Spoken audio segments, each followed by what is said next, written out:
Donc, vert ou rouge pour terminer cet épisode. Comme à l'habitude, je donne une affirmation. Vert si vous êtes en accord, rouge en désaccord et vous pouvez expliquer pourquoi. Commençons en parlant du sujet de l'heure. On a vu sa photo à quelques reprises plus tôt dans l'épisode. Patrick Laine. Donc, Patrick Laine terminera la saison avec au moins 25 buts marqués. Julien. Ouais, je pense que j'ai marqué vert. Ça, c'est s'il reste en santé, bien sûr. Là, c'est là, tu vois, il y a une journée de traitement hier. C'est comme. Mais non, je pense que oui, parce que de toute manière, il a supposé qu'il fait, je sais pas, une quinzaine de buts en avantage numérique d'ici la fin de la saison, ce que je pense qu'il est quand même réaliste. Il en manque juste 10 là, à travers ça, là, en quoi, 55 matchs. Là, je pense que ouais. Hugo? Moi, j'ai mis rouge. Puis est-ce que c'est parce que je suis pessimiste d'un autre blessure ou, comme Julien l'a dit plus tôt dans l'émission, puis j'ai trouvé ça quand même assez intéressant. En ce moment, il y a aussi le high du fait qu'il est dans une nouvelle ville, la ville l'adore. Est-ce qu'il va y avoir vraiment un ralentissement de cadence? C'est ça l'affaire. C'est ça qui vient un peu jouer dans la balance, mais en même temps, il y a l'avantage numérique. Fait que, oui, j'ai dit rouge. Est-ce que je l'assume? Peut-être un peu moins, parce que si le Canadien est capable d'aller en avantage numérique assez souvent, ben probablement que 70% des cas, dans 70% des cas, c'est avec l'aîné qui va closer. L'autre 30%, je le donne à Caulfield. Fait que, il y a des bonnes chances, mais je pense quand même que le maximum, ça pourrait être rouge cette année. Andrew? Moi, j'ai mis vert. En fait, effectivement, comme Julien a mentionné, si l'année reste en santé, 25 buts, c'est atteignable. Puis, tu sais, il faut remonter à les 2 dernières années qu'il a joué à Columbus, mettons les 2 dernières années qu'il a joué le plus de games, là, parce que, bon, ça n'a pas été flamboyant au niveau présence de match pour l'année à Columbus, mais il est quasiment à point per game. Là. Les 2 dernières saisons, là, son avant-dernière, c'était 56 points. L'autre d'après, excuse-moi, c'est 52-55. Puis, il a quand même fait 26 puis 22 buts. Puis il reste à peu près ça une cinquantaine de games à la saison. Fait que si tu vas, mettons, il marque un but aux 2 matchs, ce qui est quand même un très bon pace atteignable. Puis en ce moment, il y a quasiment un but par match. C'est atteignable, 25 buts. Si tu m'avais dit 30, je t'aurais dit peut-être rouge, mais 25, c'est très atteignable. Surtout sur le premier powerplay comme ça, ça va marquer au toast. J'ai pas assez près, en fait, de monter un peu le total, mais Hugo disait rouge, donc je ne peux pas le changer à ce niveau-là. Mais j'y vais avec vert également. Ça va être vraiment très près du 25. Je pense pas beaucoup plus haut. Mais tout de même, déjà là, ça sera une très belle contribution.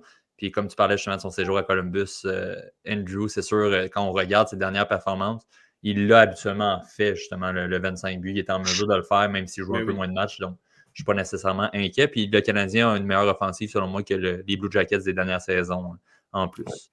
Deuxième affirmation.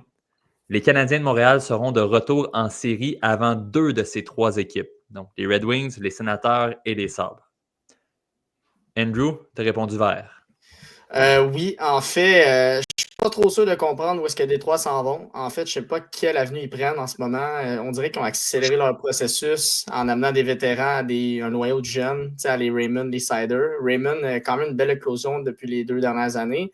Mais on dirait que les Red Wings, je ne sais pas où ils dansent. Après ça, les Sénateurs puis les Sabres, les Sabres, ça fait tellement longtemps qu'ils ne font pas les séries qu'on dirait que je les ai oubliés de la map, là, honnêtement. Là. Puis eux autres aussi, c'est un club qui ne va pas dans la bonne direction. Donc, pour ces raisons-là, je pense que devant Détroit et devant Buffalo. Là. Hugo, tu vas plutôt avec rouge.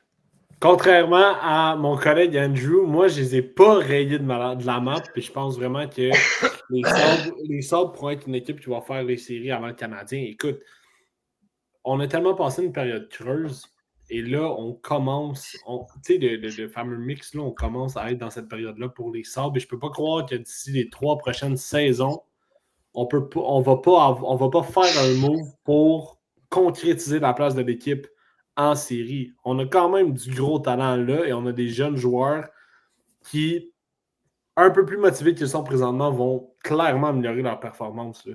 Moi, je pense qu'il ne faut vraiment pas jeter la serviette sur Buffalo. Puis, c'est pour ça que j'ai mis rouge, parce que je pense vraiment que d'ici 3 ans, ils seront capables de faire les séries un peu avant le Canadien. Donc, on en déduit que d'ici 3 ans, le Canadien ne fera pas les séries, selon toi, pour l'instant. Ah non, mais ça peut être d'ici 2 ans, puis le Canadien le fait d'ici 3 ans. Oui, aussi. Julien? Moi, j'ai dit vert. Red Wings, c'est dead. Puis je suis convaincu que Sénateur ou Buffalo, il y en a une des deux qui va choquer puis passer à côté comme ça fait depuis une couple d'années. Tu sais, j'ai de la misère à croire. Tu sais, c'est sûr que probablement qu'on va perdre Savard l'été prochain. Je suis pas convaincu qu'on va aller gagner Logan Mailloux. On gagnera certainement pas David Rainbacker, ça c'est dommage. À la défensive, à droite, il va falloir aller signer quelqu'un ou aller chercher quelqu'un. Ça, cet été, c'est une priorité. Mais l'argent Pour le est là. reste de la... Hein? Mais l'argent est là quand même. Ouais. Oui, c'est ça, exactement. Ils ont le cash. Mais à part de ça, le reste d'alignement, tu regardes, est-ce que Dobesch peut venir remplacer Primo? Est-ce qu'un autre gardien peut venir remplacer Primo puis laisser encore Dobesch une année supplémentaire? Est-ce que, parce qu'à l'attaque, il va y avoir Demidov qui va arriver. Michael H, moi, je le laisserais encore une autre année parce que, regarde, Caulfield a fait 2 ans. Hakim a fait 2 ans. Il n'y a pas de raison que Michael H, moi, je pense pas qu'il est au-dessus de ces deux-là. Là. Donc, il est incroyable, mais il est excellent offensivement, mais défensivement, c'est tough. Là. Il n'y a pas d'urgence. Ouais. Non, il n'y a pas d'urgence, puis il peut encore faire un peu de masse musculaire, parce que c'est un grand slim, là, mais il a un coup de patin incroyable, mais bref. Je pense pas, mais il y a Demidov qui va arriver, il y a probablement Owen Beck qui va arriver. En tout cas, moi, je suis comme 4e centre au minimum, sûr. Evans, est-ce qu'on va signer? Peu importe, mais il y a aussi Oliver Kapanen, qui est capable d'être un centre de 3-4 qui gagne aussi ses mises en jeu. Donc, avec l'arrivée de Demidov, là, tu vas te retrouver avec Newhook à 3, avec soit Beck ou Kapanen ou Evans, puis Anderson ou whatever. Mais là, ça commence à avoir de la profondeur, parce que moi, Demidov, c'est sûr qu'il faut que je joue sur un top 6. Pas le premier trio, mais le deuxième avec Lainé puis XY, probablement Dak, là, même si je l'aime pas. Puis, fait que, là, tu commences à avoir une équipe. Là, si tu vas te chercher un droitier, mettons un 4-5, là, un 4-5e défenseur droitier, honnêtement, moi, je pense qu'on peut espérer aux séries l'année prochaine. Intéressant. T'es quand même optimiste, man. Ouais. Moi, j'y vais avec Rouge. J'y vais avec Rouge comme Hugo de mon côté. J'ai l'impression, on en parlait tantôt, le mix est encore très serré cette année. Il y a 4 points qui séparent, 5 points qui séparent le Canadien aux séries, 4 points qui séparent les Sénateurs et les Sabres aux séries. Les Red Wings aussi, mais pour moi, je les mets hors du portrait. Là. Je vois vraiment pas d'avenir pour cette formation-là. Mais j'ai l'impression qu'une des deux équipes entre les Sabres et les Sénateurs pourrait peut-être trouver le moyen de se faufiler cette année. Si ce n'est pas cette année, ça sera l'an prochain. Je pense encore que ça va encore prendre au moins 2 saisons avant que le Canadien arrive en série. Et si on attend 2 saisons, ça se peut que la deuxième de mes 2 équipes arrive en même temps que le Canadien en série, mais ils n'arriveront pas après. Donc, d'après moi, ça va être pas mal en même temps. Mais, parce que, veux pas, éventuellement, les Bruins, ça va ralentir. Ça ne sera plus dans le top 3 de l'Atlantique.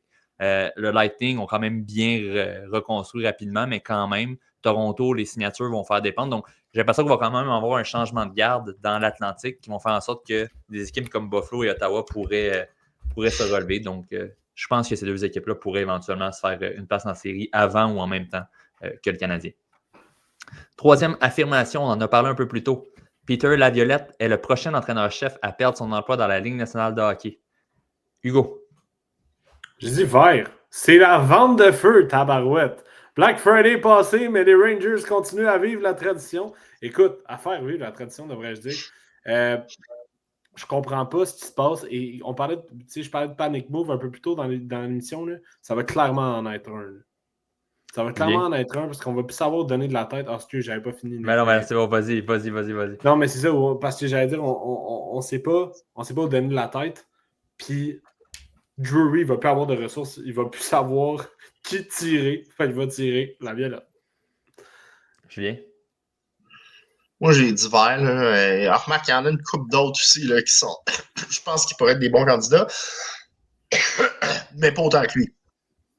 Puis c'est plate, parce que ça fait pas si longtemps qu'il est là. Puis l'année passée, il y a une bonne année, mais ça, des coachs qui ont eu des bonnes années, une année, puis l'année d'après, son congédié, on sait que ça arrive souvent. Surtout si Drury a l'air vite sa gâchette et ou son propriétaire. Mais tout ça pour dire que c'est une équipe qui est supposée de gagner. Là, la marque des poignées de bord en bord, puis c'est même pas de sa faute, je suis convaincu. Mais ça reste que ça pourrait faire partie de ceux qui vont écoper, mais j'ai hâte de voir le coach qui va aller se mettre la face dans le tas de purin, mais en tout cas. Andrew? Écoute, à date, on est 3-3. Moi, j'ai mis vert aussi. En fait, j'ai fait un petit tour vite fait de la Ligue nationale. Tu sais, Travis Green vient de rentrer à Ottawa. Fait que, tu sais, je pense pas qu'ils vont le mettre dehors. Après ça, Philadelphie, tu sais, c'est une équipe à court terme. Tu sais, je pense pas que Tortorella va être congédié en fonction de l'équipe qu'on a devant les Flyers. Ah, puis il fait Ensuite, bien en ce moment. ouais, Il c'est fait très ça. bien en ce moment. Exact. Après ça, tu sais, t'as Patrick Roy qui vient de rentrer à New York, qui est pour 500 en ce moment. Je pense pas qu'il va s'en aller. Il vient de rentrer. Sullivan, il est très bien apprécié par le corps des Pingouins, fait que je pense pas qu'il va s'en aller tout de suite. Après ça, à Columbus, Dean Evason vient de rentrer, je pense pas qu'il va s'en aller tout de suite. Fait que, tu sais, c'est sûr que tu regardes ça dans un bout de ligne, dans des équipes qui vont plus ou moins bien. C'est sûr que la Violette va payer le prix tôt ou tard. Puis pour les insuccès des Rangers en ce moment.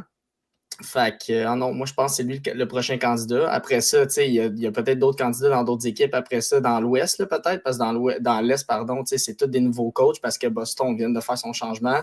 Tampa Bay, tu sais, Cooper, il est là pour rester. Toronto ont quand même une bonne séquence. Fait que, puis la Floride, on n'en parlera pas. Là. Tu sais, Maurice, le c'est seul pas mal autre sécurisé. Là.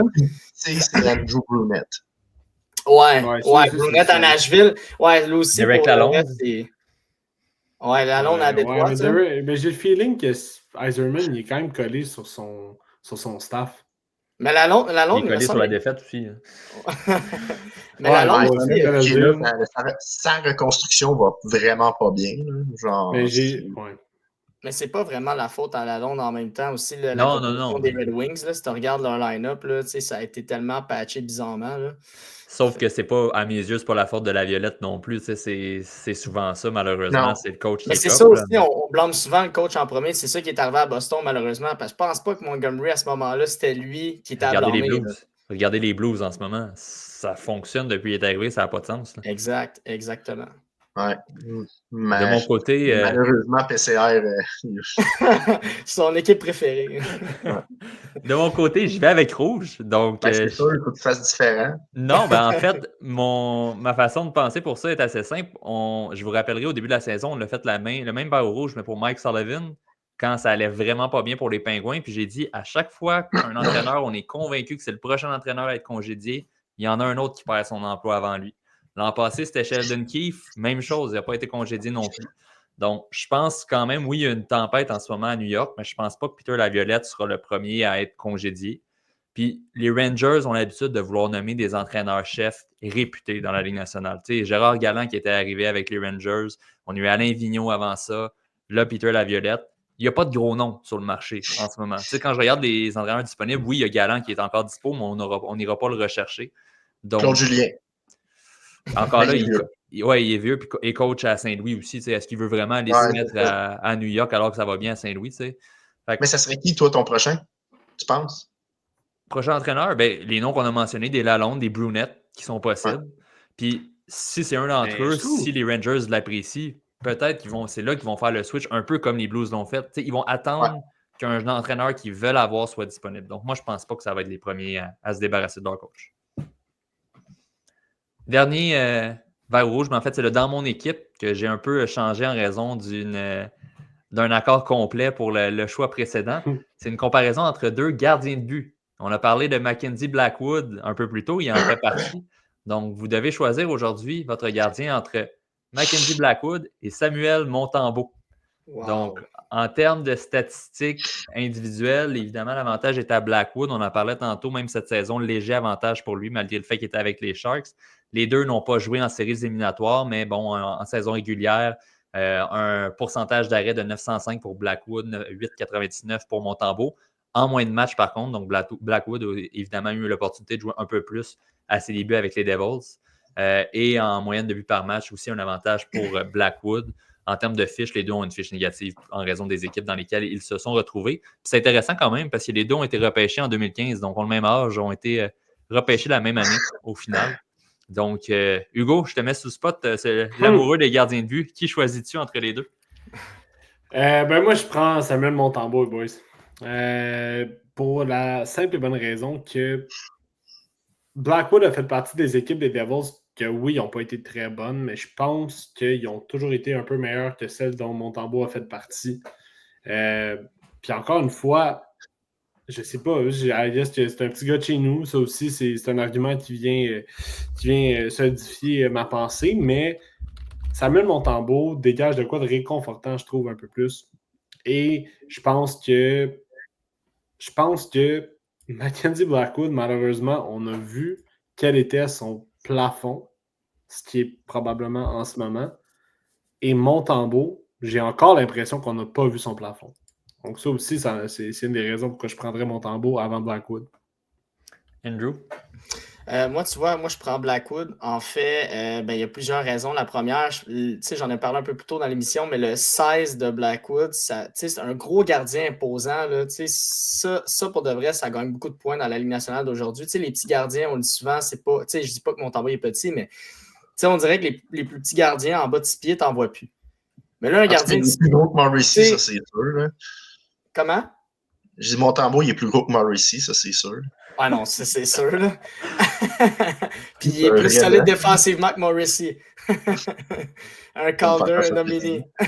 Mais tu sais, pour venir à Blackwood, les Devils, ils étaient en reconstruction. Il n'y avait pas les Hamilton, il n'y avait pas les Luke Hughes, il y avait Damon Severson. Je m'excuse, mais c'est un gars à revirement. Après ça, tu avais Will Butcher. C'était pas des gros défenseurs si tu compares à aujourd'hui, mettons. Puis c'était pas les mêmes équipes non plus. Après ça, il est arrivé à San Jose où là, on vendait tout le monde, comme j'ai dit tantôt, un peu plus tôt. Dans une équipe un peu plus solide, je pense que Blackwood va faire le travail. Puis juste dans mon équipe de base, non, je prends Blackwood avant Montembeault. Intéressant. Ouais. Julien? Moi, je vais prendre Montembeault pour plusieurs raisons. Premièrement, son histoire. Balotage, blablabla, on connaît la suite. C'est un gars de Trois-Rivières, j'habite pas trop loin. Puis, exactement, la durabilité. Là, ça, pour moi, c'est quelque chose d'important. Montembeault, il est en shape et il n'a pas été blessé. Donc, ça, c'est un autre facteur pour moi. Parce que, tu sais, t'as bien beau avoir un gardien à, mettons, 915, puis un autre à 910, puis lui, à 915, il a de la misère à jouer 30 matchs par année, puis l'autre, il est capable d'en jouer 55, ben, j'aime mieux 55 fois 910 que 30 fois 915, parce qu'on s'entend qu'il n'y a pas une si grosse différence que ça entre les deux, je pense. Puis, une autre chose aussi, je suis pas prêt à dire que Mackenzie Blackwood, on a vu son plafond dans le sens que justement, s'il reste en santé avec une bonne équipe, il va aller chercher du 920, je suis pas mal sûr. Mais Montembeault, je pense qu'avec une bonne équipe, il est capable d'aller chercher du 915, 917. Donc, ça serait excellent. Donc, pour ces raisons-là, je prendrais Monty. Puis, petite aparté, les meilleurs taux d'efficacité depuis le début décembre, au premier rang, à égalité, c'est Samuel Montembeault et Scott Wedgwood, le nouveau coéquipier de Blackwood. Donc, c'est quand même un fait intéressant. Intéressant. De mon côté, je pense que je vais y aller avec Blackwood pour faire un 2-2. Mais non, sans blague, ça peut. Les deux gardiens de but, pour moi, en termes statistiques qu'ils peuvent offrir, se ressemblent beaucoup. Ce que j'allais voir à l'instant, c'est en termes de buts sauvés cette saison. Juste pour vous donner une idée, là, Mackenzie Blackwood est à 3,9, tandis que Samuel Montembeault est à 6,8. Donc, même s'il joue avec les Sharks, Blackwood a moins de buts à sauver que Monty en a avec les Canadiens, où on a sauvé moins au final, là, mais ça reste qu'on voit l'impact que Montembeault peut avoir. Moi, non, je pense que je vais y aller avec Montembeault quand je regarde ça. Mais c'est sûr aussi, l'avantage, c'est que Montembeault, tu l'as parlé tantôt, Hugo, c'est un petit gars d'ici, on le voit tout le temps. On le voit à chaque rencontre. Puis on voit l'évolution qu'il a au fil des saisons. Je pense que Blackwood, les attentes étaient beaucoup plus grandes quand il est arrivé au New Jersey dans la Ligue nationale. Il est arrivé plus jeune. Puis on s'attendait à ce que ça devienne un gardien important. Un milieu de deuxième tour, là, quand même. Blackwood, il y a aussi quelque chose très, très haut. Là.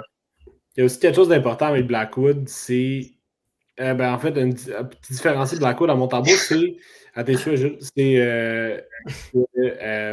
Blackwood a été beaucoup plus a été blessé plus souvent, ça je veux dire, que Samuel Montembeault. Donc, ça compte un rythme aussi en même temps. Ben, c'est ça qui est fou, c'est que Blackwood, il réussit quand même à avoir des moyens d'efficacité quand même assez hautes, malgré qu'il est tout le temps un peu cassé en rythme. Mais c'est ça. La durabilité, c'est important pour un gardien de but. Là. On a vu que Carey Price, ça va bien beau être le meilleur, mais s'il manque le 2/3 de l'année, tu te retrouves avec Mike Condon. C'est pas la même gamme. Là. Non, puis pour finir avec mon argumentaire pour Montembeault, ce que j'aime aussi, c'est que c'est un gamer. On le voit depuis qu'il est arrivé à Montréal. À chaque fois que il y a eu du doute par rapport à lui, il a encore mieux performé dans les moments où on voyait, exemple, je pense au match d'ouverture, c'était son moment, le blanchissage contre les Maple Leafs. Il y a plusieurs séquences où on le voit qu'il va se battre pour la rondelle. Donc, pour moi, Montembeault se distingue pour ça. Puis, ce qui est intéressant quand même, Blackwood n'a pas du tout été considéré dans les différentes analyses pour la Coupe des 4 Nations. Quand on y pense, c'est un gardien canadien aussi, puis il a des très bonnes statistiques cette année, mais on n'en a jamais parlé non plus. L'autre, Thompson aussi était oublié. Ouais, Thompson. Puis Thompson, on l'a vu contre le Canadien. Il a donné 2 navets, mais après ça, il a sauvé des buts. Puis c'est peut-être ça, justement, qui est un peu. Puis peut-être le fait qu'il joue à l'envers, que le gars à l'envers, peut-être aussi, ça les a turn off. Mais un affaire aussi, quand même, une statistique importante qui n'a pas été mise, c'est que Montembeault a quand même une médaille d'or. Aussi, avec une équipe qu'on disait que c'était la pire sélection ever du Canada. Puis là, tu vas me dire, les autres pays, c'était pas nécessairement mieux, mais ça reste quand même que il a gaulé sa tête, là, Montembeault. Là. Fait que, c'est sûr que ça, c'est des accomplissements. Je veux pas qu'il y en a un autre qui n'a pas fait, soit parce qu'il était blessé ou peu importe, mais ça rajoute, je pense, à l'argumentaire quand même, le fait qu'il ait réussi à faire un achievement comme ça. Ouais, Blackwood a une médaille d'argent au championnat du monde, mais comme 2e gardien. Il a joué un match, donc c'est pas. Ouais, c'est ça, c'est moins sexy. Pourri.